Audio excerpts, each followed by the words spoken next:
Shepherd and the crew, covering all elite wrestling, bringing you the news. It's Sunday Night Raw, gonna rock your world.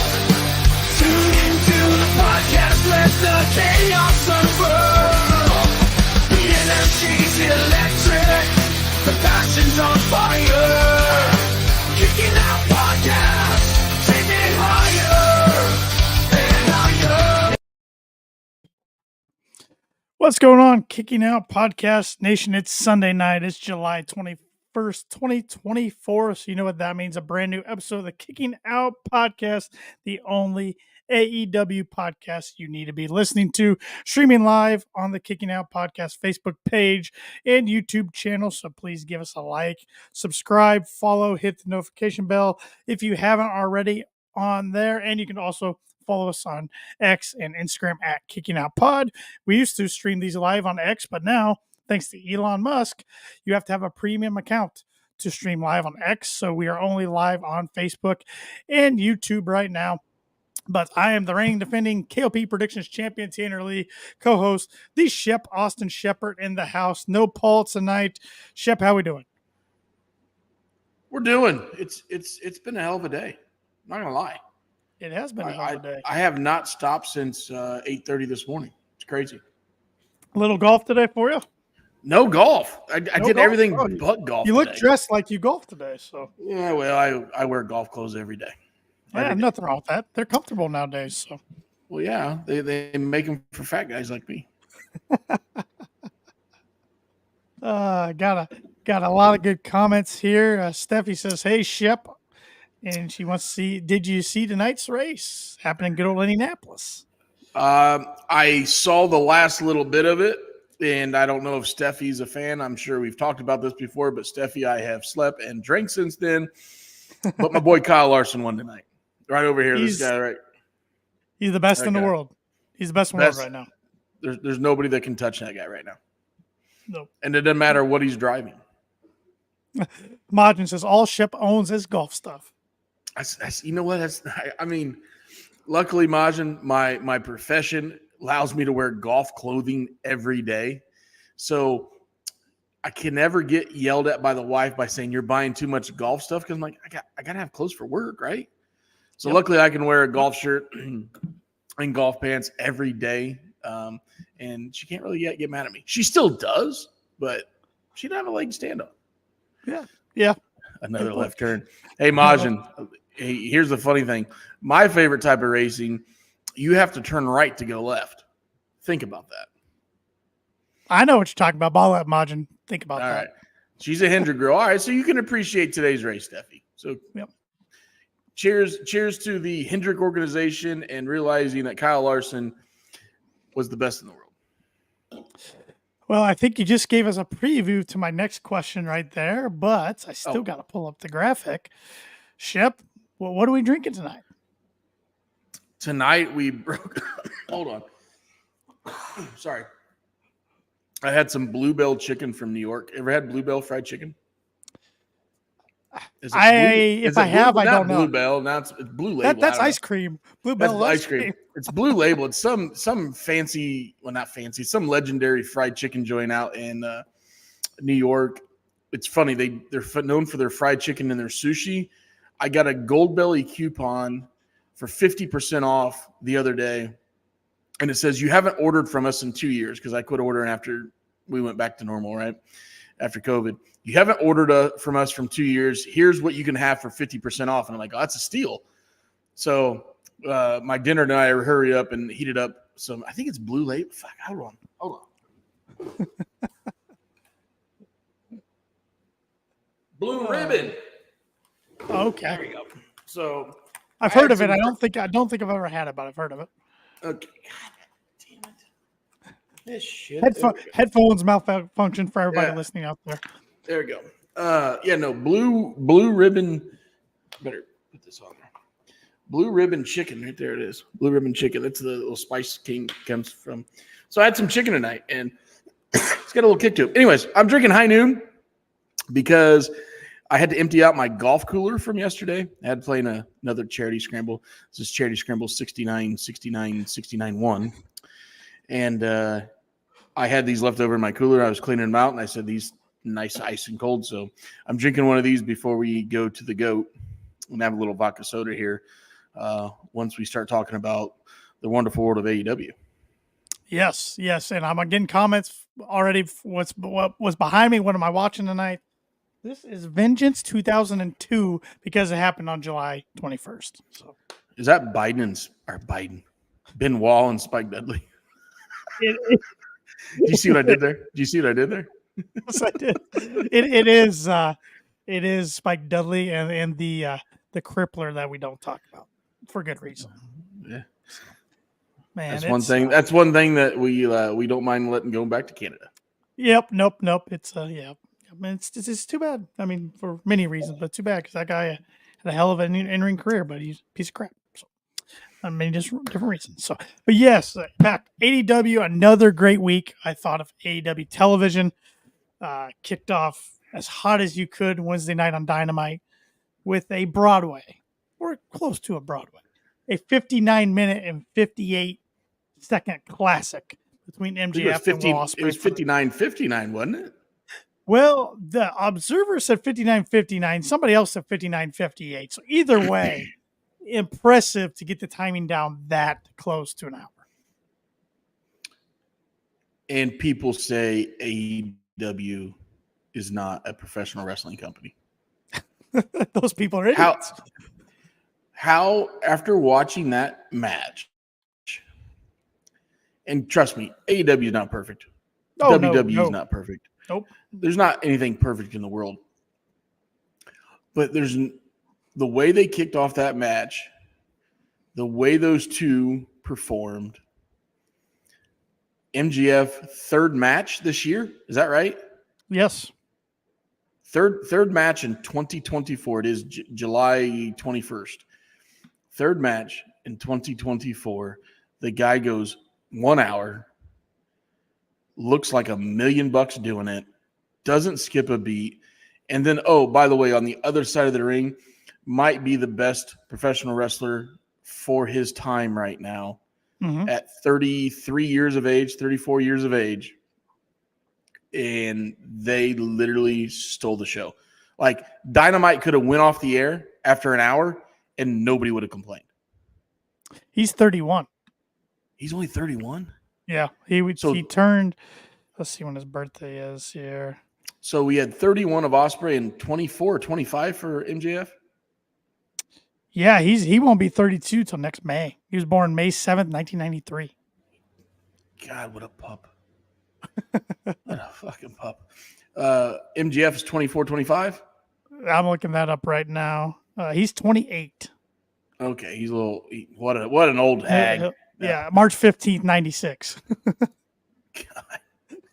God. March 5th, 96. What was I doing in 1996? I was 4, so. I was in the 8th grade trying to figure out life. Yeah, there you go. That's a good way to put it. A lot of shit happens when you're in the 8th grade, boys and girls. Oh, no kidding. My gosh. And I feel like, this is a rabbit hole, but I feel like when it comes like middle school and 8th grade, you either love it or you hate it. I feel like there's no in between for anybody. Yeah, it's good. It's a good thing. You either say it was some of your fun times, or you just like you look back going, I effing hated that. Yep. People are assholes. Teachers were assholes. Like 100%. Yep. I couldn't get out of there fast enough. People thought. Yep. I mean, I liked it, but I know some of my good friends. They're like, you couldn't pay me to go back in time, even if we could go back in time to middle school. Yeah.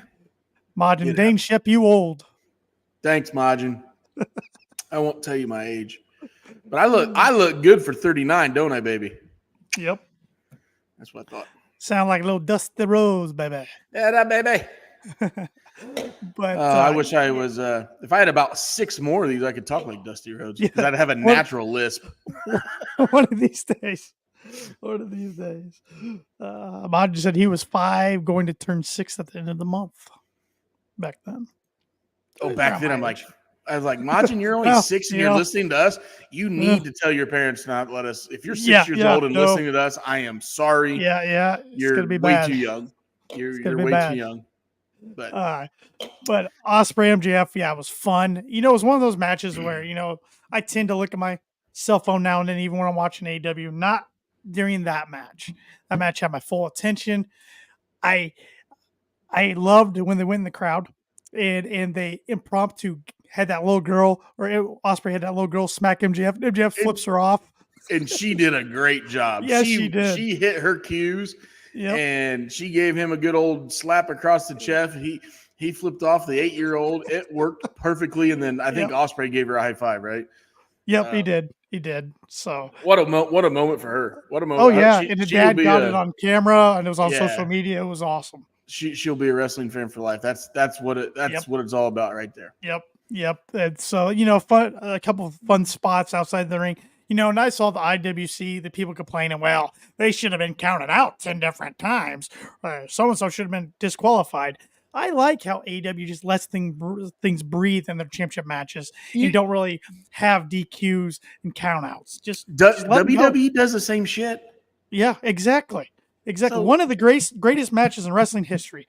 Shawn Michaels, Undertaker, WrestleMania 25. Both guys should have been counted out numerous times. Yeah. And they didn't count. So, yeah.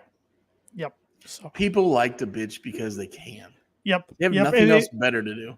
Well, and I felt bad for Bryce Remsburg. You know, your boy, Bryce Remsburg. He was the referee of the match. And he came on Twitter today and said, you know, he's kind of tired of getting ripped on by people, so he's gonna take a break from social media. That's pretty much what he came on and said today. So how can you rip on Bryce? I watch him up there with who's the female? Aubrey Edwards. Aubrey. Him and Aubrey are damn good officials. Paul Turner's good too.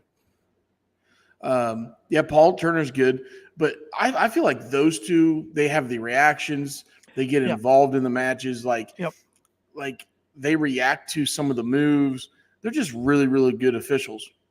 Mm-hmm. And their pants fit right. Yes. Most importantly, they look professional in the ring, unlike other people. Who we're talking about Skeletor. Come on, Knox.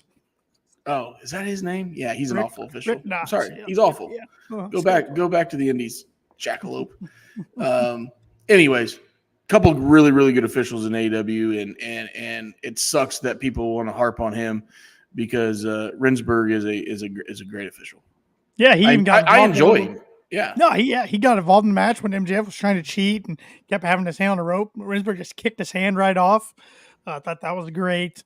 The selling between these two guys was great. I thought it was perfect. Couple oversells from MJF was kind of cool. Yeah. I like that. Yep. So it was good. You know, the table spot was good. Table spot had me a little nervous before they did it because it was so close to the barricade. And they somebody's kept gonna get hurt. They kept talking about that. Yeah. Because we had a couple false table spots there. Yes. And I think it was Shivani says, man, that's a good thing because that table is right up against the guardrail. I was thinking that whole time. Yeah, move it. The way they did that with the elbow, it was perfect. Yeah. It was perfect. Yeah. And whatever fan was right there at the guardrail, they got a hell of a show. Yeah, well, yes, they did. Yeah. Yes, they did. But no, the match was a lot of fun, and it was one of those matches, and we don't get these a lot in professional wrestling anymore, where going into it, I honestly didn't know who was going to win. I actually thought it was going to be a time limit draw. When they got down to the last, what did they make a mention at 10 minutes or 5 minutes? The announcement? I think 5, which I liked because I felt like a lot of times they'll let you know, hey, only 15 minutes left, 2 minutes left. They let one breathe. After watching that match, and then when they made a comment about 5 minutes left, and they kind of started saying it's a countdown, that in my mind, I was like, it's going to be a draw. It's the only way to finish this match, unless they make the switch, in which obviously they did. So it did not hurt Ospreay to drop this belt. It did not hurt him one bit. Nope. I mean, MJF wins with the Dynamite Diamond Ring shot to Ospreay, so MJF's the new international champ, and you look at that lineage of that belt, pretty much all big names have held that belt in AEW. It hasn't been held by any I don't know. I don't want to say mid-carder because there's been a couple guys that haven't rose above the mid-card that have had it, but household names for AEW is what I'm trying to say, I guess. Sure. And did you see the first promo he cut after winning this belt in the cold tub? Is that a cold tub, right? Yep. He's got to dip into Mexico. He's going to Arena Mexico. Yeah. Which is awesome. And the way he did the promo was basically what do you call the mask freaks? Yeah, instead of luchadors. The luchadors, yeah. You mask freaks, I'm coming. But what an awesome thing to see these AEW stars in Arena Mexico, which is obviously I put it in the top 5 legendary venues of our sport. And I say our sport because we talk about it, so I can say that. We're the fans. We make it happen, right? Yeah. So what a cool moment for MJF, and obviously a great promo. I saw CML put that promo with the Spanish subtitles and below it. It was good. Very, very well done. Yep. I had no problems with the title switch. I think we're going to run it back at Wembley, which will be a lot of fun. I think they have to. You got to get another big match on that card, and that makes a lot of sense being in Will's backyard there. Yeah, and Will has been on the record saying before the end of the year he wants one more shot with Danielson. Sure. I'm not giving my picks for Wembley, okay? But there's a couple events in September and October that could happen. Right. So. Right. No, it's going to be interesting, the all-in prediction between you, me, and JPJ of Between Two Beards, because with All Out 2 weeks after that, then Wrestle Dream in October, which you were just referring to, there's a couple things to keep in mind when we're making those picks. So, hey, why is it just the 3 of us? Where's Pluggo and Paul? They're losers. P&P. Last place. We got no time for that on KOP. That's what you get when you root for Notre Dame too, Pluggo. Well said. Bunch of losers. Let me guess, Pluggo, you don't want this to be a conference title win anyways. You guys don't even know how to spell the word conference up there in South Bend. Nope. Fancy I keep thinking school. One of these days they're going to have to get in one, but I don't know. I've said that for years, and they keep getting the TV money from NBC. So maybe I'm wrong. I don't know. In 10 years, it's going to be the Big Ten, the SEC, and then the rest of college football. You're right. Maybe the Big 12. Maybe. Yeah. That's my best Donald Trump impression. Maybe. Cutting that. That's gonna be perfect on the reels. And I think they'll have to then, and the money will drive them to it. But yeah, if they can keep getting away with it, so yeah. And their home schedule is the easiest I've seen in I think Notre Dame history. They got some tough road games. Don't get me wrong, but home schedule, I'm like, what do you run through that this year? What do you play? 11 college football games, right? 12. 12. But they have 8 home games and 4 road games, right? Well, and some of those roads are neutral. Like Navy's not really, you know what I'm saying? And then they usually play the Shamrock Series somewhere. So they only have like 2 or 3 true road games a year. Probably 3 now since they have the little agreement with the ACC. But neutral. We could go down a rabbit hole with that one. Oh yeah, we could. We won't. We won't though, because it's a non-political podcast. Majin, you guys see apparently AEW stuff has started to get put on Max. Yes, internationally. Not yet in the US, but it looks like you can watch previous Dynamites, Rampages, Collisions. I'm not sure about the pay-per-views, but I think that's a step in the right direction. I think we're going to see something soon. Tomorrow's the deadline for TNT to try to match either ABC, NBC, or Amazon for the NBA rights, which, spoiler alert, they're not gonna. So I think they're waiting for all that to get resolved before the announcement comes out about AEW. Since we're losing maybe the greatest sports duo or sports conglomeration, the in studio show. There's 5 of them, right? 4. Ernie, Barkley, Shaq, Ernie, and Kenny the Jet, right? Yep. It's going away. One of the most, and I'm I'm not a fan I'm of right the there NBA. with. I'm not either. I'm not. I enjoyed the playoffs this year because the Pacers are involved, Yes, and I watched it. Okay, great. Correct. But those guys are so entertaining. Mm-hmm. They make you want to watch the basketball games. Yeah, 100%. They're going away and they make a statement. But if they stay with TNT, can we get Shaq and Barkley on commentary? Can we get some appearances from those guys? Hey, we've seen Shaq go through a table and disappear from an ambulance. The Magic Man. Now you see me, now you don't. Still don't know what happened. One of the biggest mysteries in the AEW's short history. Don't know what happened to Shaq. I hope people watching know who the Magic Man is. Please, somebody comment that they know who that is. I hope so too. Hey, NHL. Did I say this last week? I might have been a little drunk. I'm going back to Phoenix for one last Coyote tournament, baby. Yes, we're having one more NHL Coyote tournament. Yes, you did. Okay, yes, good. you did. I can't remember. Maj is marking out for Gretzky. Imagine that. He's no Marty McSwirly. Gretzky used to be a part of the Coyotes, but that was Gretzky used to play the Indianapolis Ice too. They were called what were they called then? Racers. The Racers, I believe. Yeah, Racers. That's where he got his start. Yes. Yeah. Yes. So, good one, Majin. He's reminding us that Shaq's a genie. You were all right, Shazam. Wow. Yeah. When he maybe up there with one of the worst movies of all time. Was not good. Right up there with Thunder Bay. Was that Hogan's movie Thunder Bay? Yeah. Right up there with that one. He had a lot of classics during his time off before WCW. Speaking of Hogan, and I know this isn't a political podcast, we don't talk politics. Did anybody see Hogan Thursday night? Did you see him? Did you watch the whole thing? I didn't see it live, but I watched it later on. Yeah. He was a typical Hulkster in the promo. I thought, now this is just me, and the crowd was not his crowd. Okay, we can all agree there. It was not the people who were in the crowd were the same age as him. Okay, so I thought for not having your typical crowd, Hogan got them fired up.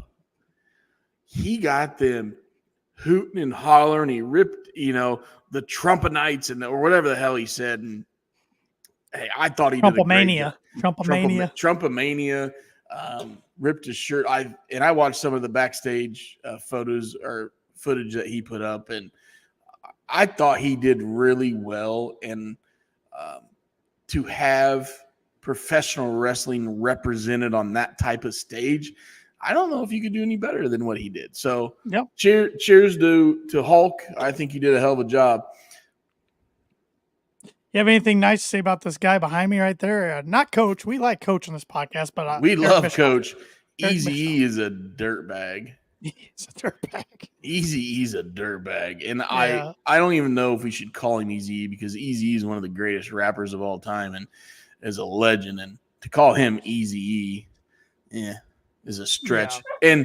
And he comes to play in our draft later. I'm just saying. Yeah. Yep. Which we'll do the draft later. But Shep, why don't you tell everybody what we're going to be drafting?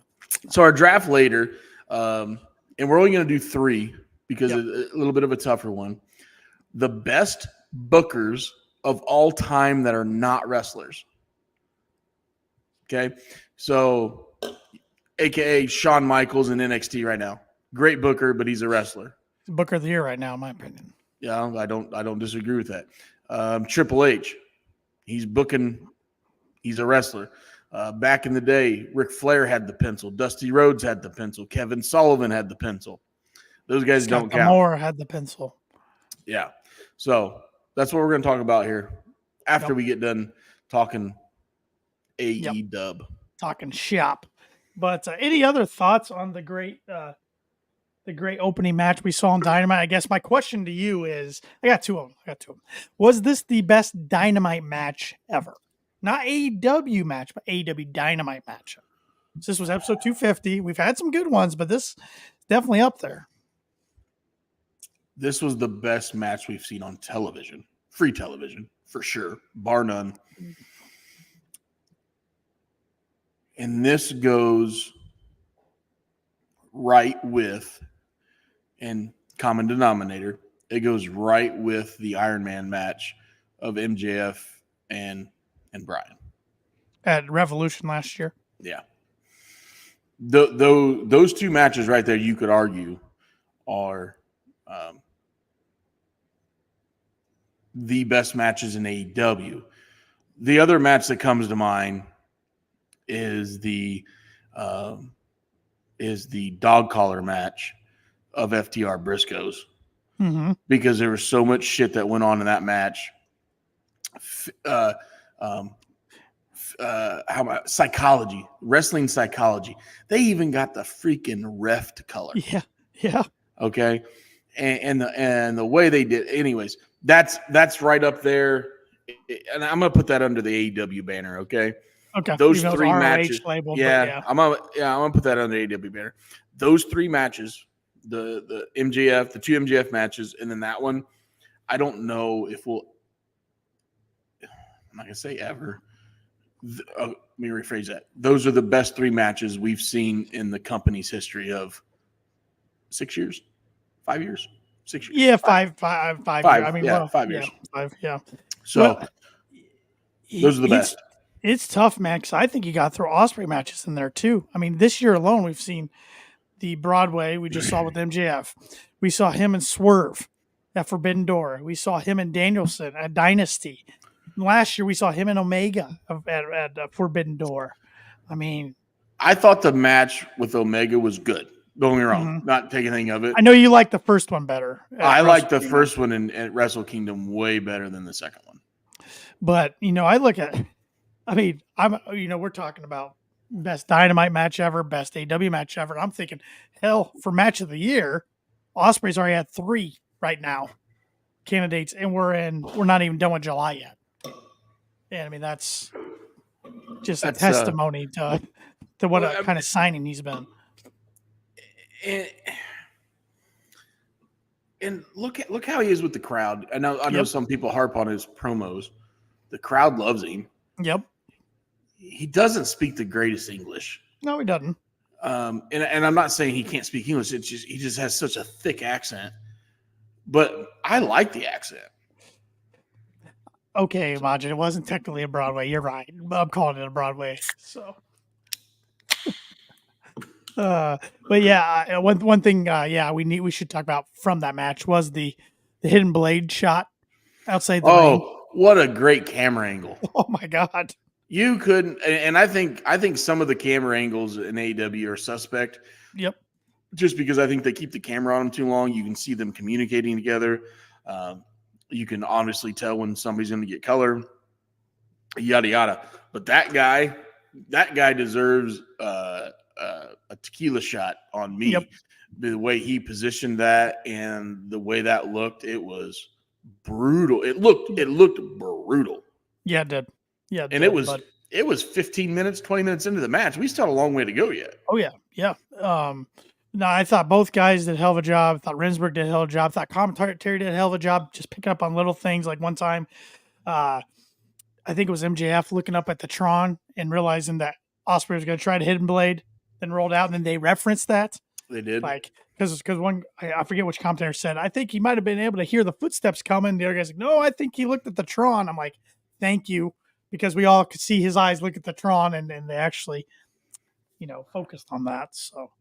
Yeah, just very well done. I'm good with, if we're going to get that caliber of a match, I'm good with that being half of my show. I don't want it too often, take up half my show, but once in a while, sure. You get it once or twice a year, and that's just right. Yep. On television. The other two matches were fine. Mercedes going over Nyla, which we all saw that coming, but there's good aspects of that match that help increase the feud with Britt Baker. I like how she tried to use the lockjaw, but she couldn't. I like how that's Britt's things only. And then Okada Swerve. I mean, any other time that's a show stealing match, but they took a back seat. Only had about 15 minutes or so, even with the overrun. And I was glad that neither guy got the W or the L there, because that could have really hurt one of them. But It was fitting how they ended it with everybody brawling for blood and guts, which let's go ahead and talk about that. That was one thing I was disappointed with the show. We knew it was coming. We knew it was coming. But the Acclaimed being part of Team AEW. Not That's a big fan for me. Yeah. But I understand why they're doing it, because they're trying to keep the feud between the Bucks in the tag team title picture. Right. I get it. I just we have not seen the Acclaimed in any type of hardcore match, any type of no DQ match. We haven't seen them do tables, chairs, thumbtacks. So hopefully they surprise us. Okay? I think Bowens can get there. I think he can. He's the more aggressive one of the two. I want Caster to surprise me and impress me on Wednesday. And then obviously the cherry on top, as we found out on Saturday, is maybe the most crazy son of a buck in AEW, and that's Darby Allin is the fifth member of AEW. Which we had predicted that last week. It kind of made sense with the story, and I love how he came down from the rafters Wednesday night. That was fun ending, I thought. And they got Martha Hart's widow, of course. Martha Hart's permission and approval, top notch by Tony Khan to go ahead and do that. A class act there. So that was cool. So I was all good for that brawl at the end. But I mean, I'm looking forward to Blood and Guts. But out of all the Blood and Guts we've had, I think this is the fourth one. I think it started in 2020. This is probably the least excited I've been for one. And it's just because of the Acclaim's involvement. And I hate saying that, but when I look at both these teams on paper, I kind of feel like it's the varsity versus the JV, even though you have AEW World Champ and the Ring of Honor World Champ on Team AEW. Okay, and I love that I love Mark Briscoe, and I love what he's been doing of late with his promos. They're very entertaining. They're get a little. See, Majin even took it right out of my mouth too, right there. So, okay, but hey, let me play devil's advocate here. It's the Young Bucks being the EVPs. It's their job to elevate other talent to get them on the main stage. So I'll be the opposite guy and say they should do this, and hopefully they make them look good. Yeah, and I guess they're talented. They're talented. Well, they're a talented tag team. They're athletic. They're young. They're athletic. They have the look. Obviously, they have the talking skills for the most part. Yes. For the most part, they could talk. They could shit talk. Let's put it that way. Mm-hmm. So yeah, I think it's the EVP's job to elevate these guys, and it's Tony Khan going, "This is my match. I'm going to use my guys." So I'll be a little devil's advocate there with the JV versus varsity, because you need to get everybody on the varsity squad, right? This is the way to do it. Put them on the main stage, big picture, Bridgestone's a big arena for AEW. It is. It's a big arena. It's a big town. So I don't know how many seats they're trying to fill for that. I should check WrestleTix account. I'll probably do that before we end tonight's pod to see how many seats they're trying to sell. But I guess my main criticism of this is, like, every year it seems like it's like kind of like a blood feud, like the end of a blood feud, like a faction against a faction. And this year it's a faction against a team just kind of thrown together. And I'm sure the plans got messed up with injuries. I'm sure there's other guys who were supposed to be in this match. Well, I think originally it probably was FTR. Probably Eddie Kingston. And Eddie Kingston. Probably. So you take Mark Briscoe out and the Acclaimed, and you throw FTR and Eddie Kingston in. Okay. With Darby and Swerve. That's a pretty varsity crew. Yeah. Then we're talking. Yeah, now we're talking. But I don't know. I think it can still work. It really can. Yeah. You've had Mark Briscoe take a pin on AEW television of late, and he's your world champion of Ring of Honor. Right. We need to give him a little pop. So who's taking the big bump this year, Shep? Every year there's somebody. Last year was Sammy. We've seen Jericho. I mean, obviously Darby comes to mind. Yeah.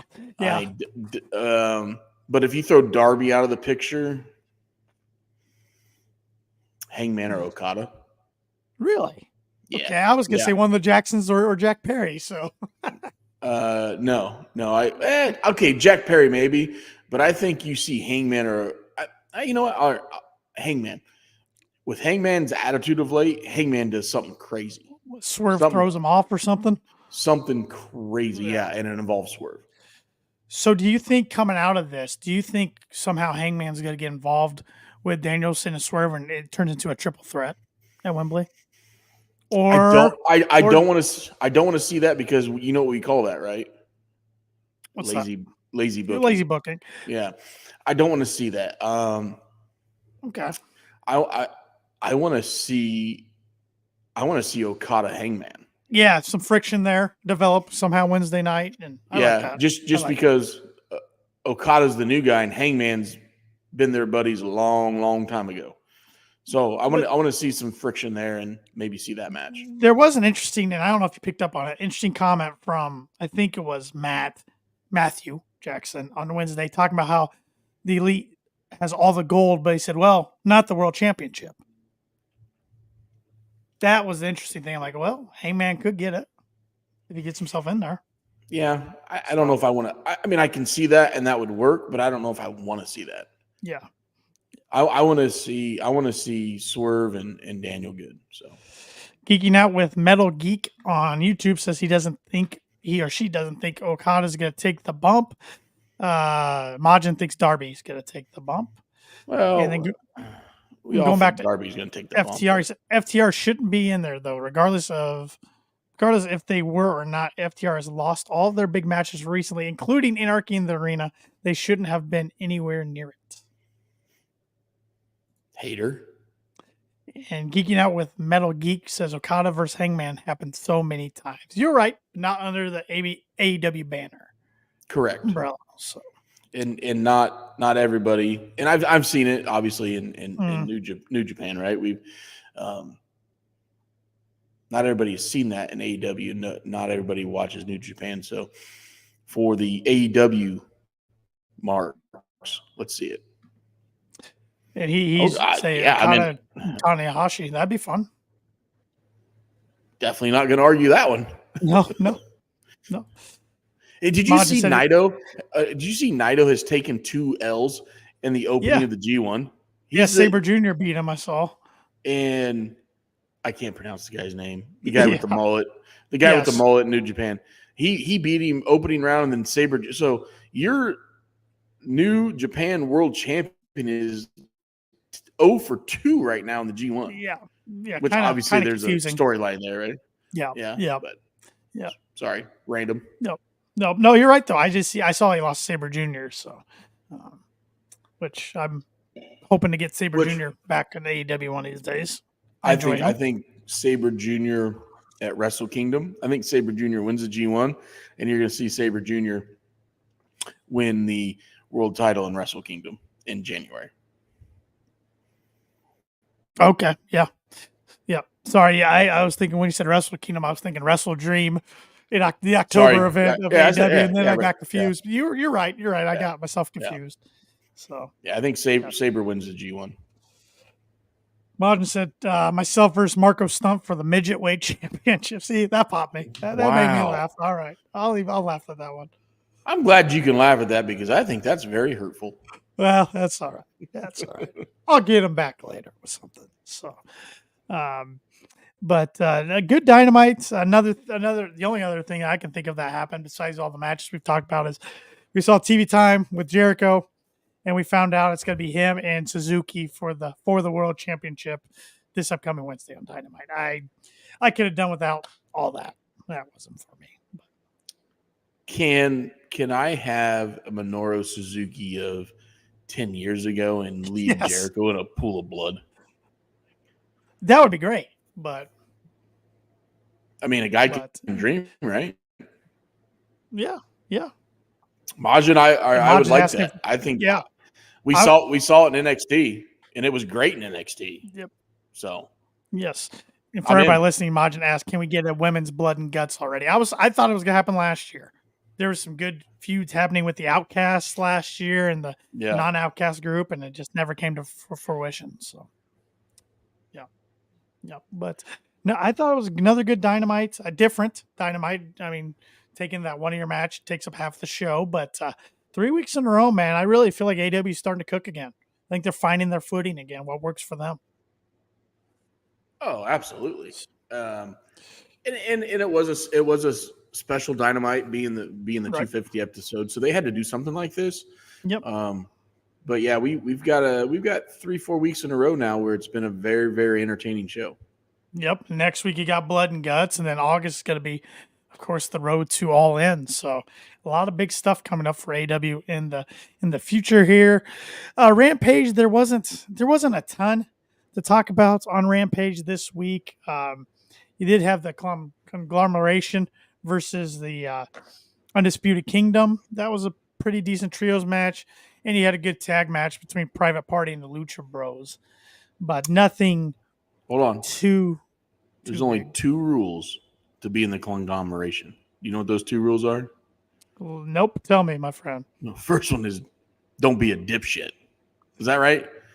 Yeah. And the second one I didn't understand. So Okay, I didn't catch that part, so I thought you were. You going didn't off on your own. I didn't see that part. So Briscoe had a promo Friday night, and there was only 2 rules to be in the conglomeration, and he said something, and he jibber-jawed, and the second one is don't be a dipshit. He said it on. It was great. They bleeped it on TV, but yes, Majin reminded me that Timeless Tony or Timeless Mariah posing as Timeless Tony Storm promo. Well, that was pretty good too. I thought we might get more of a reasoning out of her, but it was just kind of like, you should have saw this coming, sort of thing. So, but she looked the part.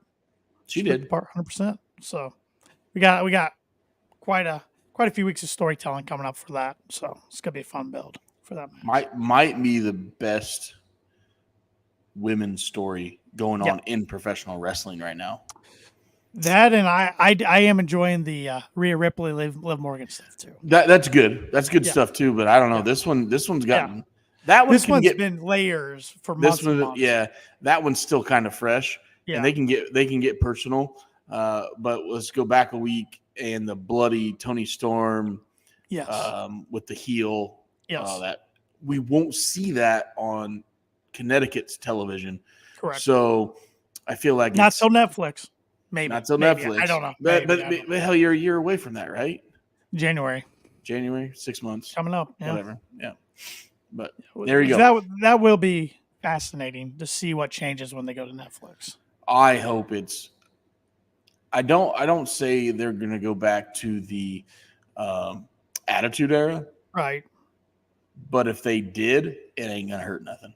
No, well, they're gonna be able to like let the crowd chants go without having to censor them. Yeah, things like that. Which USA Network's always been better at that than Fox. Fox won't let any of that go. But like, if people think it's literally going to be like cursing all the time, Attitude Era, you got to remember where they're still trying to kind of hone their project in. While they might get a little more edgy, they're still trying to hone it into families and kids. Yeah, so I mean, you're not gonna all of a sudden go on Netflix and see the puppies back in Jerry King Lawler days. Right. And I don't think you're gonna see him say Seth fucking Rollins. I still think it's Seth freaking Rollins, but they could surprise me. I don't know. You know what though? I don't want them to say that. Yeah, that would just feel feel too forced. Yeah, and when you do say little curse words, like we get a little cursing every once in a while on AEW, it means more. If you say F-bomb every 3 seconds, it's just going to be normal and it's not going to have the same effect. Right. So I agree. You got to use it in moderation. I agree. You got to use it in moderation, just like I moderate high noons. Yes. Steffi, it is Seth freaking Rollins. Freaking Rollins. Says the CM Punk fan. Bodden said, you won't have wrestlers trying to get the women to flash like good old Trips did back then. He was he was character. She was a plant. The famous The blonde with around. the curls with the Yeah. Austin 316. Yeah. And Yeah. those were store bought. Just saying. Oh yeah. Oh yeah. Bought them right in the old showcase. I'll take those. Michael McClain saying that my pops surprised me with SummerSlam tickets the other day. First big pay-per-view show. I'm geeked. That's awesome. I would be too. Have a hell of a time in Cleveland. That should be a hell of a show here and coming up very shortly, 2 weeks. So yeah, it's gonna be awesome. I don't think either Shep or I were denying that, Majin. We were just saying. We're stating facts. Oh yeah, I mean, Tanner would still motorboat them. Yeah, they should be nice for probably what the price of those were. So five grand a pop. I don't know, but I'm sure they were cheaper then in 90 whatever 8. Well, yeah, because we got Biden's 2024. inflation now. Now Oh the boy, damn here we things go. are 20 Here we go. grand a pop. We're not a political podcast. We are not. I am not. You know what? I have never been a political person until the last 2 weeks. I don't know what. I don't got into me. Bye bye Biden. That's a rabbit hole. That's a rabbit hole.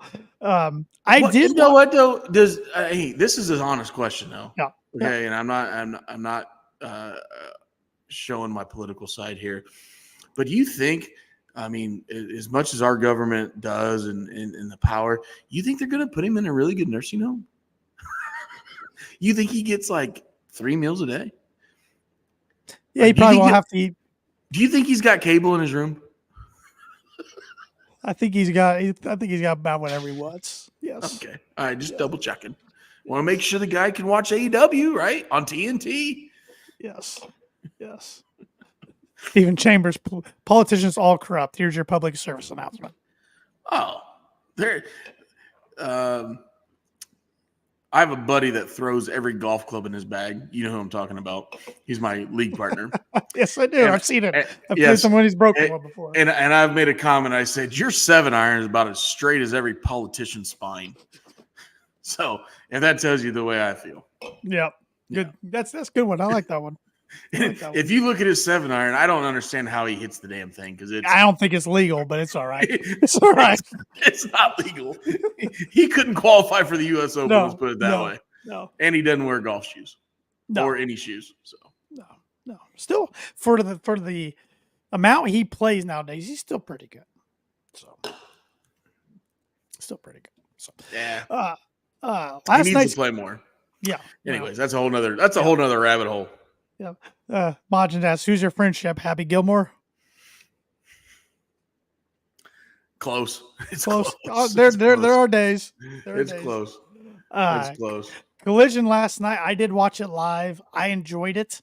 I liked the small setup of the esports arena there in Arlington. So what was with that? I think I texted you and Paul. Yes. What was with that? I could not get over the ramp. It's just a new look for the building. But it reminded me, you know what it would remind you of? What show did you think back in the day? What everything reminded me of last night, the camera and everything, it reminded me of old school ROH.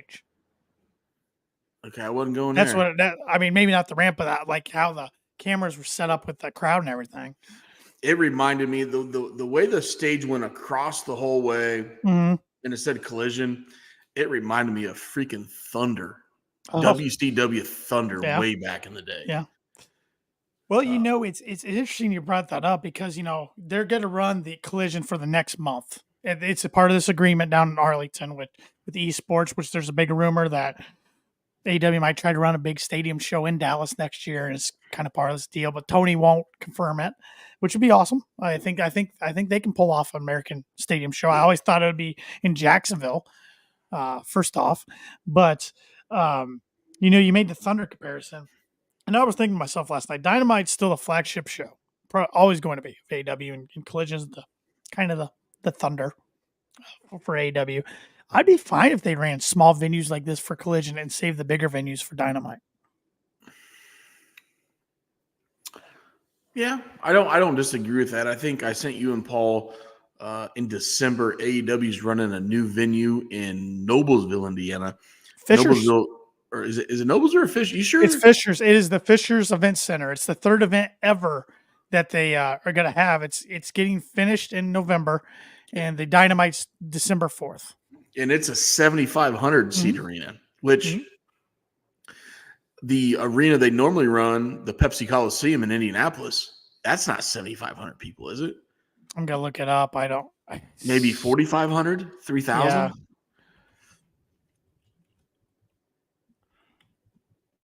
Let's see here. It says for basketball 6,800, for hockey 6,200. Either way, it's smaller capacity. Man, does not look like, well. And usually for AEW shows, it's about 3,200. I'd say.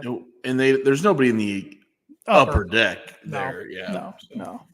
But no, I'm excited about that. Yeah, Indiana. I mean, we were on Shep. We thought with Indiana getting to Rumble next year, AEW probably wouldn't be coming around for a little while, and they're coming in December. So they're out of Indianapolis. I know Fishers is Indianapolis. It's a suburb. Yeah, but I'm all for it. We'll be there. Okay, if you say so. Yeah, we'll be there.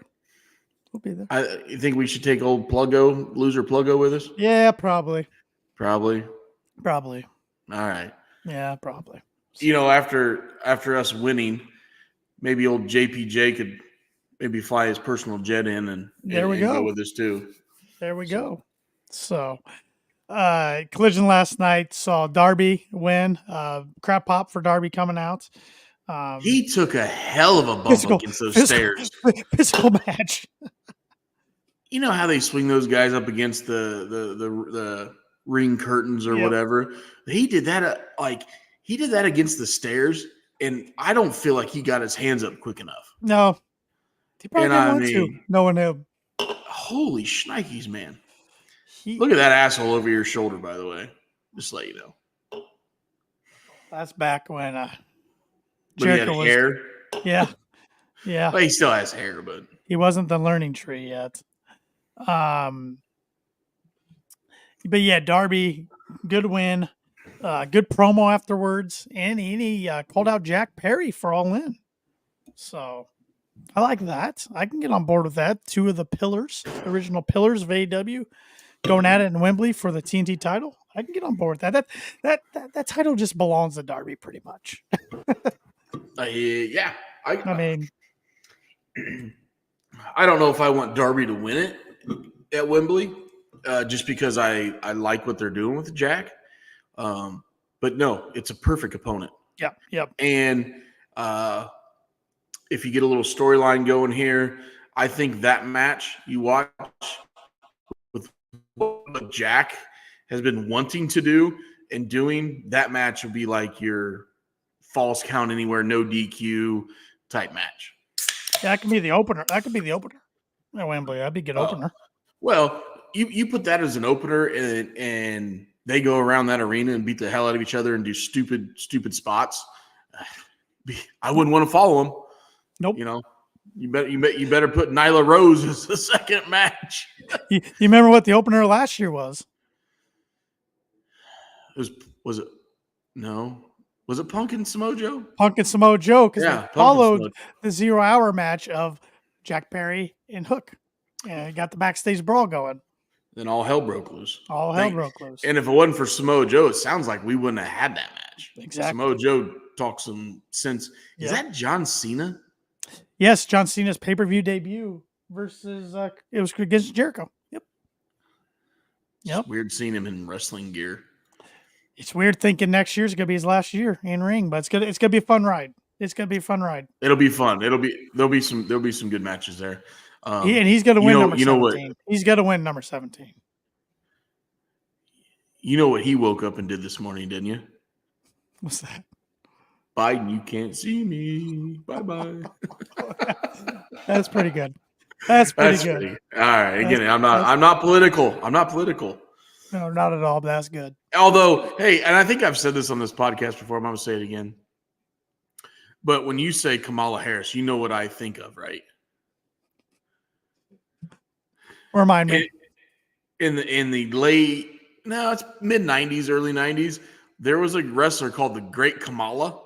And he had a big star painted on his belly. Yes. That's what I think of every time she's on television. I'm like, oh, the Great Kamala. Yeah.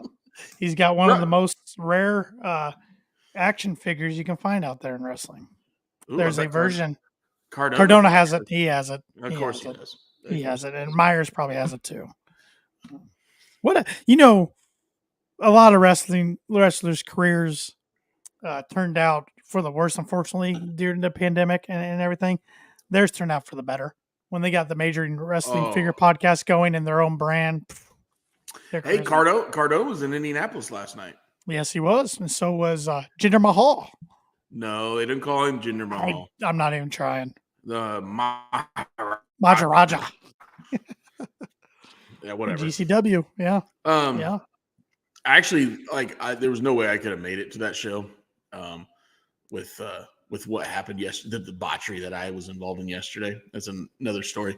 But on Wednesday, I looked at tickets, and you could still sit second row for like $45. Where was that at? It was at the Marriott East. Oh, okay. And I'm like, I Googled Marriott East, Indianapolis, right? And I looked at the hotel. I'm like, damn, that's a nice hotel. Like where they have where does Paul go in the winter? And that's out by the airport. That's at the Wyndham, and that's a shit hotel. Right. And the reason I know that shit hotel is I used to go to a Moose conference at that hotel, and I'm like, that's perfect. That's perfect for what's going on. So I Googled the Marriott Ice thinking, and this thing's gonna be a pile of shit. And I'm like, damn, that's a nice joint. That was a really nice hotel for GCW to run. Not that GCW's bad. Obviously, they got Cardona, they got Jinder Mahal, and they're very, very entertaining company. And we'll talk about GCW actually later. But I was just shocked that was the venue they were at in Indianapolis. Yeah. They could have been at so many dive bars, punk bars, Moose lodges around the Indianapolis Speedway, for crying out loud. But don't have a wrestling event at Moose lodges. We've learned that when I have one. If so, you better have a lot of paperwork. You better have a dispensation. Yeah, a lot of things in order. So fuck Moose International. Sorry. Anyways, go ahead. Let's go. Let's keep on going. We're going good here. Let's keep on rambling. What do you think of the debut of Hologram on Collision? He is a luchador. Okay, it's not Sammy Guevara. It's not Ricochet. It's not Scorpio Sky. It's not some of those names some people were speculating. It's a guy that Tony was wanting to bring in for a while, and I'm still not sure about his presentation. But I thought, as far as in ring, and shout out to Gringo Loco too. That was cool seeing him. I thought in ring the guy can go. He did some fun stuff. I'm a huge Gringo Loco fan. I wish he'd get signed full time. That was his first national TV match. He's worked for ROH before, right? But like strictly national television. He said that's his first appearance. Yeah. No, I like him a lot. I actually have seen him twice now. I saw him once for Warrior Wrestling and maybe both times for Warrior Wrestling. Actually, I thought you brought him to the WWE house show up in Fort Wayne last year, but. No. That was the Angry Elf Grant. Close though. I forgot about that. It's a good memory, Tanner. Good memory. But I'm glad he's getting some exposure. I think he's a very talented American luchador. So we'll see what happens with the Hologram. Steven Chambers says his debut was so. Like I said, I'm not huge yet on the presentation of them, but as far as in ring, I enjoyed it. But I like the high flying flippity flop stuff. That's my style. So I enjoyed it. Other things on Collision, saw your boys FTR come out, and they're making their in ring return next week on Collision. I think it was Collision. I don't think they said Dynamite. I think they said Collision. No, they're Colliders. They're Colliders. That they want another chance at those titles that the Young Bucks at Wembley. So. And have you realized the Young Bucks haven't defended their titles since they won them pretty much, I think. One time. Yeah. No, they didn't. No, you're right. No, you're right. You're right. They didn't. Which is, I hate that. Like, I know maybe it's part of their character, but like, Got to defend your title. Yeah, I feel like it's part of their gimmick being the EVPs. So yes, Steven we Chambers do. asked, do we really need another FTR Buck? Don't even question that. Travis said, That's like saying, does Shep need another cocktail? Good Lord, that's a no-brainer. But it is interesting because that is the exact match we got at Wembley last year. And FTR went over. It was a great match. It was great. I'm not saying it's not great. Okay, let's change it up a little bit. Let's put him in a cage. Let's put him or in do a you ladder get match. lazy booking and you throw it a 3-way with the Acclaim? No. We don't. Tony's not lazy. He drinks way too much coffee and snorts way too much. I mean, he drinks way too much coffee to be lazy. But the problem is, Shep, we know the Acclaim's getting a title shot eventually. So are they going to do that on a Dynamite or a Collision before? Sure. Before Blood and Guts, before All In? Yeah, absolutely. Or you have it all out. Then all of a sudden we get Acclaim versus FTR. Yeah. Doesn't hurt you. Yeah. Yeah. But to say to say meh against Bucks and FTR, nah, I don't like that one. Got a lot of FTR haters out here, Shep. I know. You know what? Never mind. I'm all everybody's granted to their own opinion. Everybody's granted. That's right. Everybody's got an opinion, just like an asshole, right? Easy. I'm trying to figure out who the other guy was. I thought it was Nick Khan at first, but I'm like, this is 2002. That's not Nick Khan. Who is that guy? I don't know. An Indian-looking dude with his hair slicked back. I don't remember him. I don't remember that guy. Oh yeah, he was a masked wrestler, and he wrestled under the name Butter Chicken. What? Butter Chicken? That's like I know. It's an Indian dish. I know it is. Steven Chambers says he likes FTR, but he's tired of the Bucks and FTR. Bucks versus FTR. So you're sick of watching entertaining wrestling matches. I get it, man. Hey, teach their own. Hey, you guys aren't going to get Shep to change his mind on this. Just FYI, Nope. everybody. Nope. And I love all of our listeners and watchers. I love you to death. But I'll take you to the grave on this one. Yeah. Wow, Taz. Look at Taz. Look how young Taz looks there. I know. Taz, Michael Cole, and then you got Lawler and King coming down. This is back when they had the brand split of Raw and SmackDown. You had different commentary teams and everything. Although over the years, I used to not like him, but I grown to like him. Michael Cole's. He's one of the best ever. I wouldn't want to say one of the. He's one of the GOATs. He is. McAfee has taken his career to another level. Oh my God. He's rejuvenated. Yes. Made Michael Cole have fun. The stuff that McAfee says and gets the natural pop out of Cole is great. Yep.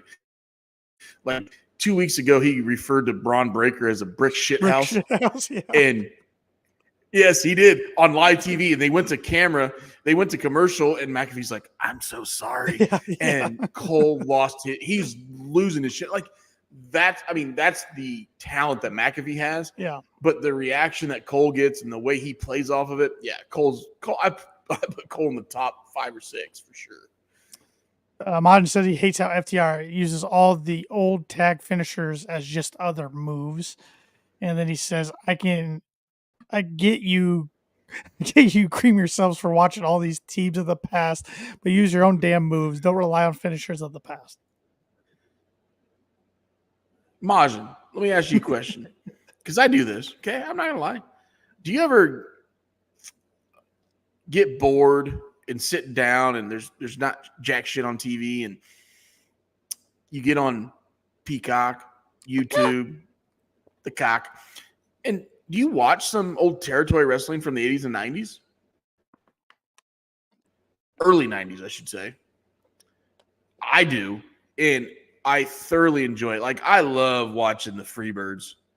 Like, when we're talking tag matches, trios matches, and I feel like we're getting that in the modern day with FTR. Now, I know there's not a trios, but just some of the matches we're getting, like, and I know I thoroughly enjoy that. And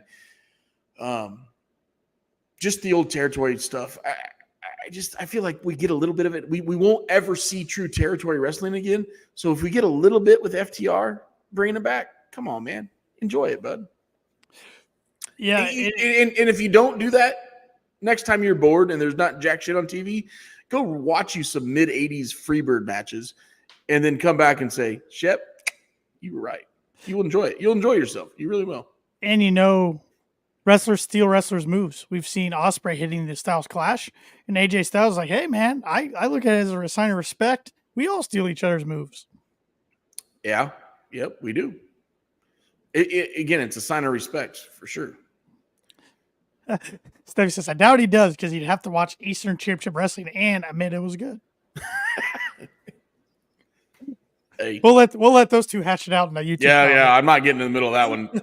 Although Eastern Championship Wrestling was pretty damn good. Hey, speaking of that, I think RVD is behind me against That's Brock Brock Lesnar Lesnar. here. Yeah, I think they're going to be good. Well, no. So Brock Lesnar versus RVD. I'm Who the hell pretty would ever book Vengeance that Zone match? 2, I'm pretty sure. There's Heyman Paul with the Heyman. ponytail. Heyman saw the The ball ponytail. cap. Heyman's a freaking goat too. Imagine Ospreay still does it as more of a finish, still not just another move, just like to hit it like FTR does. Steve Chambers, anything on Sky Blue? The last I've read, she's okay. She's okay. It looked worse than it turned out to be. That was the latest report on Fightful I saw. So thank goodness. Yeah, that was a scary spot between her and Cheetah. And Sky Blue seems to get banged up a lot. She seems to take a lot of nasty bumps. So, well, she's been on record saying that she would love to do more. That was with Paul in an interview that Paul did with her. Yeah. Yes. So go check that out. I wasn't trying to give Paul the rub there, Tanner. I will. I'll give Paul. All right, give Paul the rub. Stevie says Eastern, not extreme margin. So back when Eddie Gilbert was the booker. Oh, look at Shep. Look at Shep pulling some out. I love Eastern Championship Wrestling. I loved it. And I love ECW too, but I loved it back in the day. I just wish I was old enough back in the day to be able to travel out to Philly and appreciate it and go to a show. Yeah. I couldn't do that. So yeah. And the shit on the NWA title. What a great moment. Sky Blue also said on Hey AEW as well. Okay, I did not see that. I was just giving Paul the rub. So Mod doesn't want to give loser Paul the rub. So Majin's all over our ass tonight. I don't understand. Do you really like us, Majin? I'm just asking. It's not hockey season, so he's well, go check the maple syrup trees, will you, bud? I do like me some maple syrup. Real maple syrup is different. Yes. Speaking of Sheeta, we're seeing her heel side of Sheeta. Her and Britt Baker are going to face at Dynamite. And she's saying, hey, I broke your nose and made you bleed once. I'm going to do it again. Sheeta's one of those wrestlers that I can give or take. I can get on board with that. Majin says he likes winners, so he likes me. Wow. I am the champ. It's disturbing a little bit there, Majin. Yeah, she does give or take for me as well, Shep. Yeah. Sometimes I think, oh, man, that was a really, really good spot, really, really good match. But Pluggo said, every time I sip on a cherry bubbly, I can't help but wonder, what did I ever do to Shep? Oh, he's a Notre Dame fan. That's why. No, and actually, this high noon's getting ready to run out. And guess what I'm going to go make? Just for Pluggo. Bubbly. Oh, yeah. Actually, I have the cup of ice sitting, obviously. I think Pluggo's more over see it with the YouTube crowd than you, Shep. That's some bullshit. I like Pluggo. I've only been on one or maybe two podcasts with him, right? Has he been here twice with me? Yeah. I enjoy him. Yeah. Yep. I enjoy him. Now, hey, I mean, obviously the Two Beards podcast, I've listened to it a couple times. There's one guy carrying it, and we won't go there, but somebody's got to carry old Pluggo. Pluggo, no comment from over here, buddy. No, but kudos to Pluggo and JPJ. They got credentials for SummerSlam, so awesome for those guys. That's cool. So do you think since JPJ had credentials for Money in the Bank, yep, and then obviously he got credentials for SummerSlam, do you think Yeah. he felt bad that he's like, can I get an extra one for my boy here? He can't pick a perfect card, but I'd like to take him with us. I'm a nice guy. And they're like, okay, you can bring your buddy who can't pick a perfect card, so go ahead and bring him to SummerSlam. Maybe he can pick a perfect card there. I don't know. Could be. Pluggo, any comment on that? He said he plied himself. I applied myself. Yeah. Okay. All right. Good job. It's gonna be the. What was it? Stick figures on the application? He said he ain't no +1. +1. That's okay. It's good stuff. Hey, +1 is how I ended up married a second time. So just let you know. Yeah, it works out. That's a rabbit hole we won't go down. Do I need to put up the graphic? No, we won't even go down that because behave yourself, Shep. Don't get yourself in trouble. She Don't wasn't get yourself in trouble. She wasn't the first +1 on the first. Anyway, that's another thing. All right, hey, let's go. Hey, Shep, I worked with you for a year and a half between your first and second marriage. I got it. Damn it, you did, Tanner. You I saw did. it firsthand, didn't you? Yes, I did. Oh well. So, but thank Shep, God for the second one. I've tamed it down a little bit. Yes. You're doing well for yourself. I do want to give you congratulations, Shep, though. Your boy literally became a Trails champion last night. He did. You got to be proud. You had to be proud. I'm a proud papa. Yep. And Majin says, hey, Shep, how'd Mama Wayne look on Collision?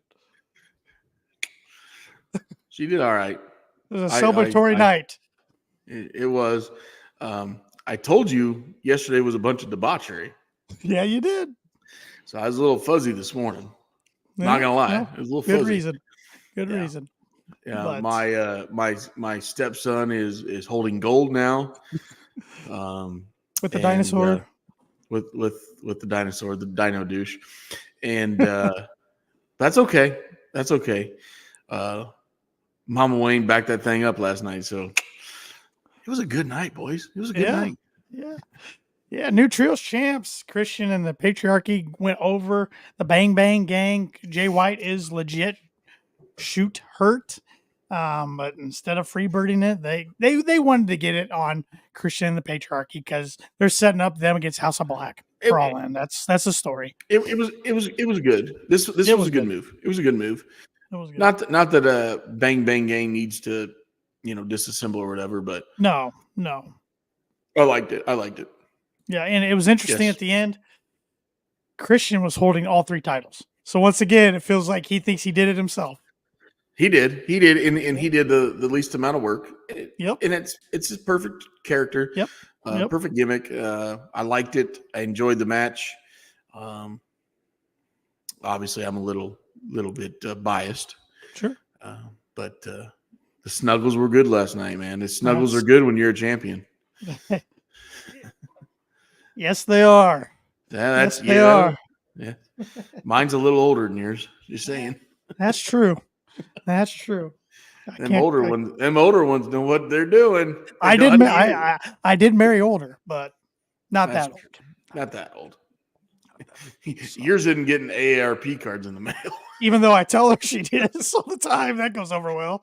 Yeah, well, you're learning. You're learning. Yeah. You're a pup. Yeah. I tried to remind myself I am, but I don't feel like it most days. When I'm going up the steps and my knees are already cracking and making noises, I'm like, what is going on? That's I don't even have any little ones to chase around like you.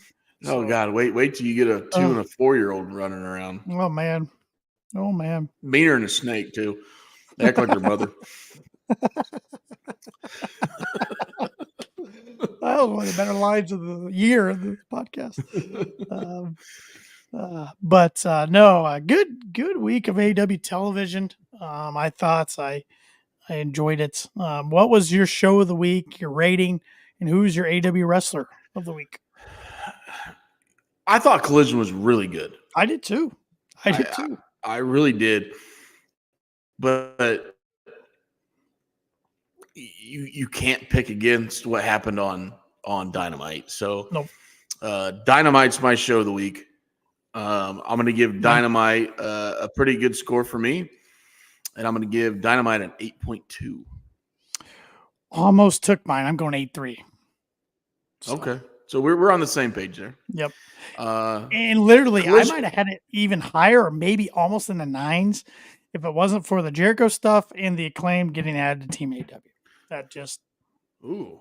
Okay. But Collision was good. I don't know. Do I normally rate Collision? I can't remember how we do this. we usually just pick one show, but since you and Okay. me, we can do whatever we want. I thought Collision was really good. Yep. I mean, Collision was a solid like 7.4 for me. I like the smaller environments. I did. It took me a while to get used to that stage. Yeah. But Interesting new intro, Mikey Ruckus. I think it was probably getting too expensive for them to keep using Elton John. So they tried something different and he got a lot of backlash. He came out and said, "Hey, I can't top Elton. I knew this was going to get a lot of hate, but we're trying to go in a different direction." So, yes, Steffi, you did call that. Good call. Yeah, I'll give Collision. I'll give him. What'd you give him? 7.4. yeah, I'll go 7.8. That's pretty high for me for Collision. So that's pretty good. Pretty good. Rest of the week, there's a lot of good choices here. I mean,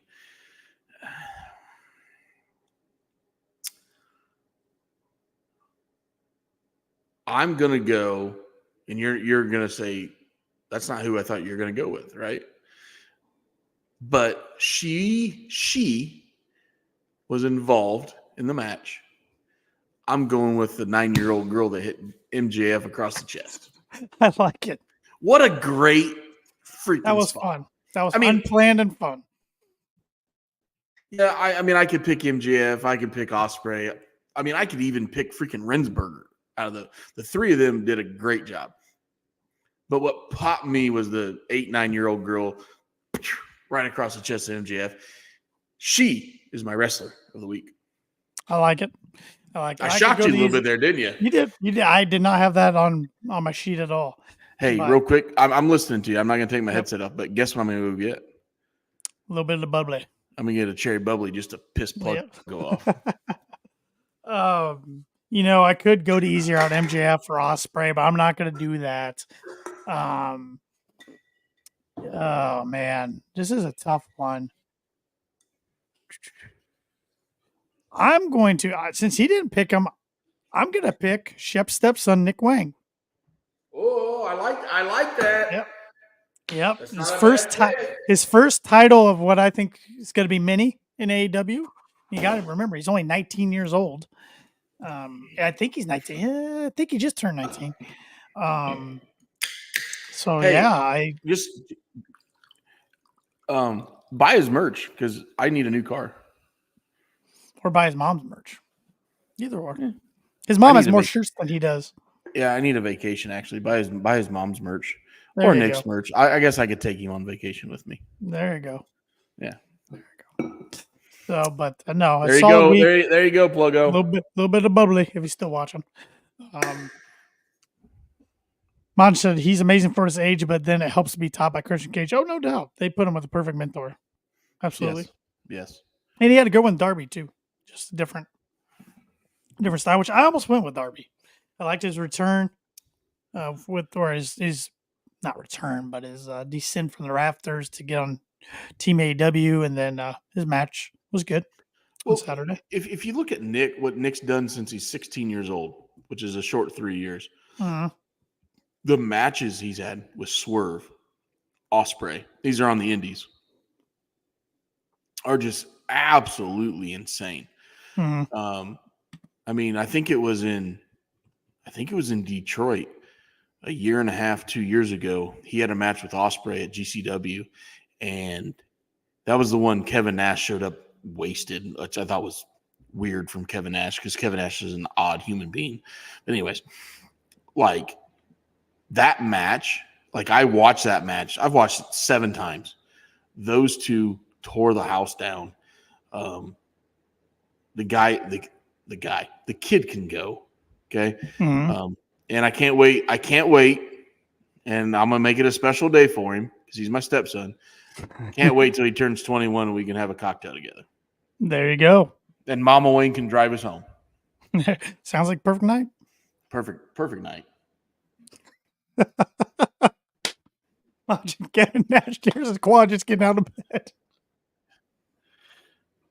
Go. If anybody watches Thriller TV and has the past and can watch anything, I think it was 2 years ago in Detroit. They had Kevin Nash come out and give a promo. And I thought he was wasted, but yeah, maybe that was just the way he walks. He's funny, but like I stopped listening to his podcast. He comes off a bitter about so many things anymore. It's kind of like Bret Hart's a pretty bitter guy too. Yeah, and I feel bad for Kevin.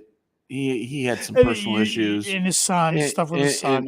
Stuff with his son, and I could never imagine that. And you're right. I'll give him some grace. You're right. But when it comes to him just talking about professional wrestling, which obviously he is his profession, it's a little bit different, and some of his beliefs. I shouldn't say that. There's no beliefs in professional wrestling. Some of his thoughts on current thoughts and opinions. Yeah, thoughts and opinions on current professional wrestling are not. I don't agree with or enjoy. Let's put it that way. He's almost getting Cornette-ish.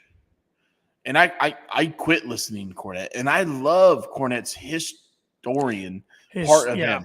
I love when he talks about that shit, and I love Brian Last when they talk about that. The territory days and I love that stuff, but when they start talking about modern day wrestling, I can't. No, it's hard to listen to for me. That's why I stopped listening to Bischoff. I like a lot of Conrad Thompson's ad-free shows podcasts. They're the ones I listen to quite a bit. But 83 weeks, I can't do it now and I like when he talks about the WCW stuff. But even when he does that, he'll bring up AEW and take an unwarranted shot at Tony. It's like, why? It's because Tony didn't hire him and Tony didn't give him a paycheck. God, it's annoying. It's so one-sided. Like, you can have your opinions, but like he never wants to give him flowers for anything. He's sitting out in his it's funny. Cody, Wyoming. Yeah, he's right over your shoulder. He's sitting out in his big ranch in Wyoming. Cody, Wyoming, yeah. And he wants to. He did a hell of a job, but he also has to remember on week 84, after 83 weeks, or the week 110, he fucked up and he was awful. He did a lot of stupid shit. Yes, he did. A lot of awful product. Yep. So, which, hey, good and bad. Not everybody's perfect. Yep. Not everybody could be perfect like me, Tanner, and JPJ. Not everybody could be perfect. Not everybody. Just ask Pluggo and Paul. Pluggo and Paul. Must be the P thing, I guess. Yeah. I don't know. I mean, Paul's not here tonight. He must just be. He's still rattled. He's upset. He's rattled. Perfect card. He's like, how the hell did I not get a perfect card? This is the easiest pay-per-view of the year. Easiest. I don't get a perfect card. Oh shit. Went with the Acclaimed. Yeah. Well, yeah. We talked about that earlier. Yep. How about that draft, Tanner? Yep. Teed up for us one more time there, Shep. All right. So we're gonna draft. Well, I guess we can snake draft this, even though there's only we're only gonna pick 2 of us. And Paul did not send his pick, so he's not in this one. Okay. So we're gonna go best booker of all time that was not a professional wrestler. Now, I'll use Eazy-E as an example. I do not consider Eric Bischoff as a wrestler, even though he had a match or two, right? And that includes the Vincent VKM, I'll say. Sure. Okay. I do not include them as a professional wrestler. I include a professional wrestler like a Shawn Michaels, a Triple H. Dusty Rhodes, baby. Dusty Rhodes, baby. He had the pencil for a while. Ric Flair. Pat Patterson. Yeah. So, Ole Anderson. And since it was my pick, I'm going to let Tanner go first. Okay. We don't talk about this guy on the podcast for good reason anymore. He's an awful human being, but I'm going to break our rule for this draft. Number one, I am going with Vincent Kennedy McMahon. Wow. Now within the last decade in particular, That shocks me. he's made some awful booking decisions. But back in one day, I mean, the WWF now WWE is not what it is today without him.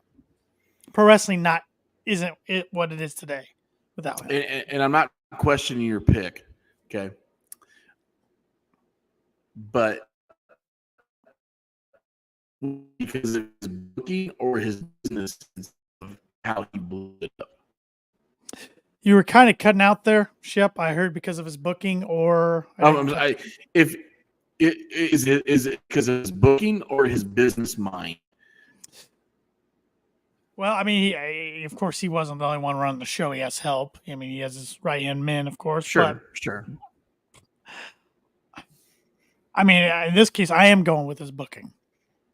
Okay.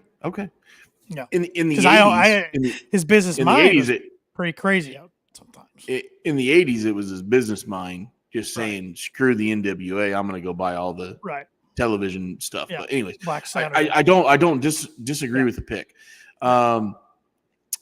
My first pick, and I figured he wasn't going to be there when it came back to me because you get 2 in a row. So, yeah. My first pick, Paul Heyman. I knew that was coming. So, Paul Heyman for sure, and with Eastern Championship Wrestling, Eddie Gilbert had the book until they brought Paul in, and then what he did, there's 100 documentaries, and I love every one of them. I don't care what side of the documentary is. I love documentaries of ECW. I love Forever Hardcore. I love the ECW one WWE produced. I love them all. I love the one Beyond the Mat that guy produced, where he followed Terry Funk, and you saw Paul giving this speech for their first pay-per-view, and like you listen to that speech and like, damn, I'd run through a freaking wall for that son of a buck, Anyways, Paul Heyman. My second one, and this one's gonna get you here, Tanner. You don't think of this one. This is a Paul Heyman product. Gabe Spikolski. ROH, the original ROH, and then Evolve. Look at all the talent he produced in ROH, and then even more in Evolve. Yep. And then his relationship with WWE. I think his mind of wrestling is he produced Darby. Yep. Okay. Darby was one of them. Ethan Page is another one. Yep. And we could go a list, but Paul Heyman and Gabe Paskalski, I'm saying that wrong. Paskalski. Those two guys right there can really produce some wrestling. Well, I'm gonna go with the interesting one here. I'm gonna go with Antonio Inoki from New Japan. Oh, okay. Yeah, he did pretty good for a while. He made a little money. Yes. He did. I like that one. He wasn't. He was down on my list, but he was on my list. He was still the booker when New Japan in the last decade was at its hottest with the Bullet Club and the Elite over there. And I mean, I can't go on this podcast and pretend I'm the biggest New Japan watcher, especially present day. And I know he's not involved now like he used to be, but so I can't say I know everything about New Japan, but I did really enjoy it at one time. So, and my last one. One more. Yeah, I got a list here. I'm trying to. I don't think you're going to pick mine. I'm not taking Bischoff. Part of me wants to. I just think I can't stand the guy, so I'm not taking him. That's not mine. And really, the NWO was great, but after that, it became stale. He put Judy Bagwell on a pole. That was Vince Russo. But well, he agreed. Not taking that, bro. Not taking that, bro. All right, I'm sticking with WCW though. I'm going Bill Watts. Oh, that's a classic one. Even though Ric Flair would hate that, but yeah, still to get some good stuff. So. I didn't go that far back, but I like the pick. Respect the pick. Bill Watts had a huge footprint in professional wrestling. I know where you might be going with this. Maybe. You do. I'm going to put this guy out there because this guy started his journey in professional wrestling as a peon referee and grew a company doing stuff that not everybody likes. It's not everybody's taste in professional wrestling. And some of the stuff he did is not my taste. But since COVID, this guy has produced some great professional wrestling in some of the most iconic venues, and that's Brett Lauderdale, GCW. Yeah, that's what I thought you were going with. Yeah. What he did when he did Hammerstein and the production he did leading up to Hammerstein, and yeah, hey guys, let's be honest, they just they put 500 people in the Marriott in Indianapolis last night. Whatever, it was entertaining. He knows what he's doing, and I don't know what kind of budget the guy has. I don't know how the guy lives personally, but it's entertaining, and I'm almost watching every other week. If I don't watch it live, I catch it up during the week. He has a great mind, and at some point in time, I'm saying this, at some point in time, one of these companies is going to realize it and snatch him up. He had a little bit of a relationship with WWE. I don't know how that is now. Stephanie McMahon, yeah, he does.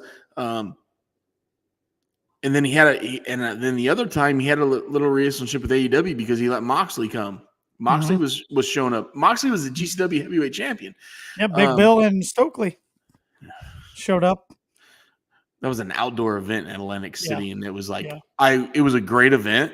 And then it was Moxley and Gage, and then them two fuckstains showed up. I hated it. Anyways, I just think the guy's very talented. He's middle aged. I think he has a great mind for the business and has a lot to prove. And hopefully he gets a payday. Hopefully he does. Yep. Somebody snags him up and puts him to work. Yep. No, I like it. I like it. And this list I was looking at today that I took some other names from, they have some other ones on here that we didn't name. I'm going to butcher this one, but KJ Takayama from New Japan, USA. Was he New Japan or All Japan? It says NJPW USA. Okay. Something else too. And he could have worked for All Japan back in the day when they were competing. But yeah. Giant Baba. Dusty Rhodes. He was a wrestler though. Yeah. At Sushi Oneida. Cornette. Pat Patterson, Ric Flair, Ollie Anderson. Cornette was on my list. Yeah, he was. This was Ring of Honor for Cornette. They were talking about here. Well, I would have gone Cornette in his Smoky Mountain days. But they lost me at the end. They named 20 and they named Russo at 20. The fact that they have him on the list just lost me. Yeah. I'm out. I'm out, bro. Yep. Bro. A bro counter whenever you listen to that guy. So he does have his own bro counter. Yeah. He needs it.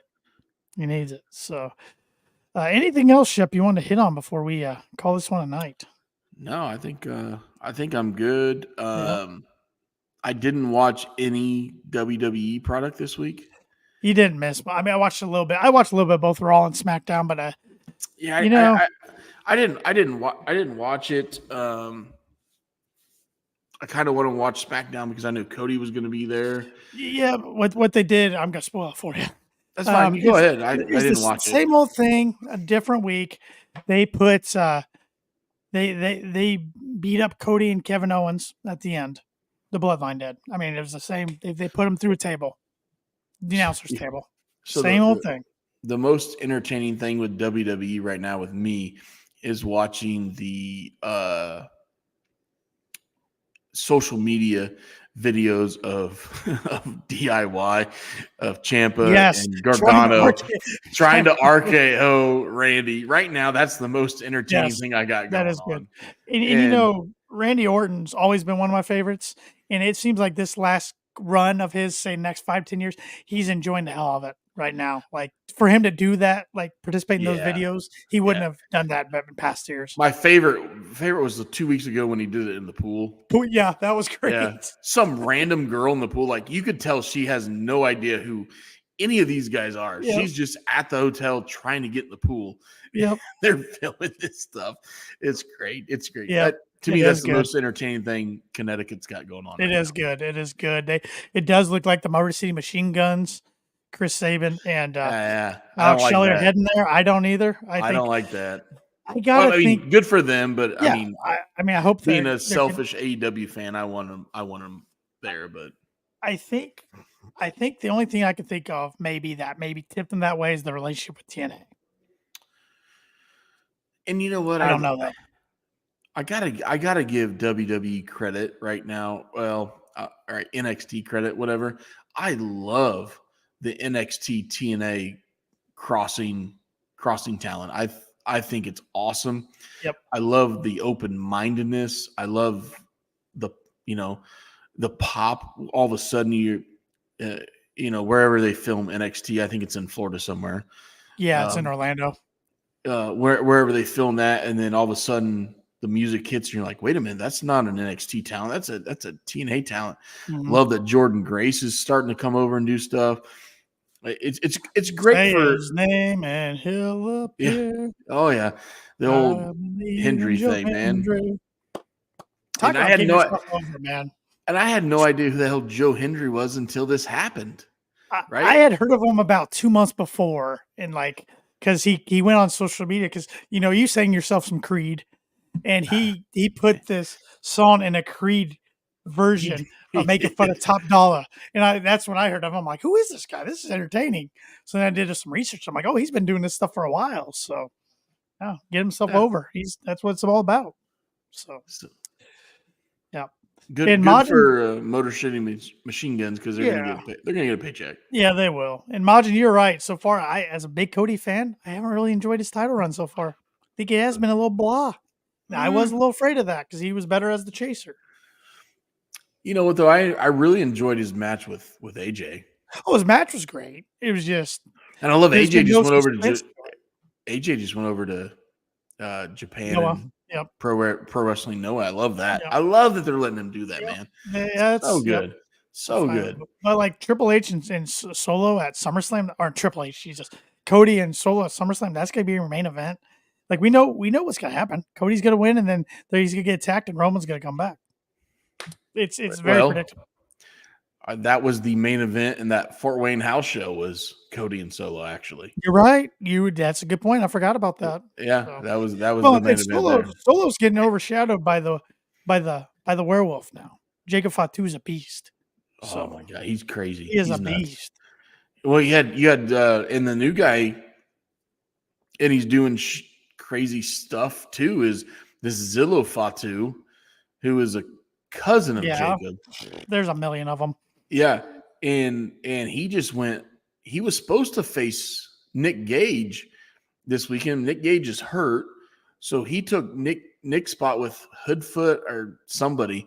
But I'm like, this young kid he's nuts too. He's crazy. Yeah. So yeah, you got so many of these. Oh, they could keep it going on for years. And I'm hoping right now. I'm hoping we have a Bloodline versus Bloodline 2.0 at Survivor Series, like a true Survivor Series match. And we got Roman, the Usos, The Rock, and then a random fifth member. Like I've seen a lot of people say it's going to be Sami Zayn. I'm like, he's an honorary Us, which I get. He fits, but a lot of people said Rikishi can come back for a match, which I don't know if I want to see or not. I don't know how he can. I don't know how he performs. But there's so many of the lineage of this family that can come back. So I hope we really get a true Survivor Series match. In November. Yeah, we will see. And in AEW this week's going to be fun, blood and guts. We're going to see some crazy stuff, and we'll break it down next Sunday. I hope it lives up to its name. Let's Yep. put it that way. I don't want to see Yep. guts. Sorry, I shouldn't say that. Yeah, we'll keep it at a lot of blood. A lot of blood. I just want high spots. Yep. Entertaining show. It's 2 hours. I know it's on cable television, so we can't get too crazy. Yep. But hope it's a good show. It should be a good show. Should be. It's shaping up to be a good show. Should be. Got to give TGY a shout out here. He's a loyal viewer of the show every week. Said, I woke up in the middle of the night, 4:13 a.m. and hungry. I see you guys are already wrapping up. It was a great week of AEW. Interested in your thoughts. We'll have to rewatch. So, yeah, he watches and comments every week. So the next day. So thank you. TGY, I appreciate that. And hungry. It's 4:13 in the morning. I do wake up at 4:13 in the morning, but that's to go to the little boy's room, and then I go back to bed. But I appreciate your loyalty, and I hope we give you a little bit of entertainment here and there. Yep, keep those comments coming. I enjoy looking at them every week. So, and chopping it up with you. So I don't get the fancy comments, boys. Just let you know. Do I? You can if you want. You can go onto YouTube and check them out. So. I'm in the. Hold on. And, there they are. I put the big screen. On here on the stream. Yeah. I thought you were talking about on YouTube. My bad. So, But that's going to do it for this week's show, everybody. Thanks for tuning in. If you haven't already, give us a like, follow, subscribe, hit that notification bell, whatever you got to do on all social media platforms at Kicking Out Pod. You can follow Shep at the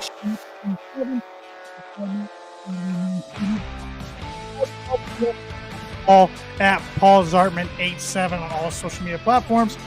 And if you listen to this on Apple Podcasts, please give us a 5-star rating and review, and Spotify for all that matters. So we are 5-star KOP. Get your KOP merch at kickingoutshop.com.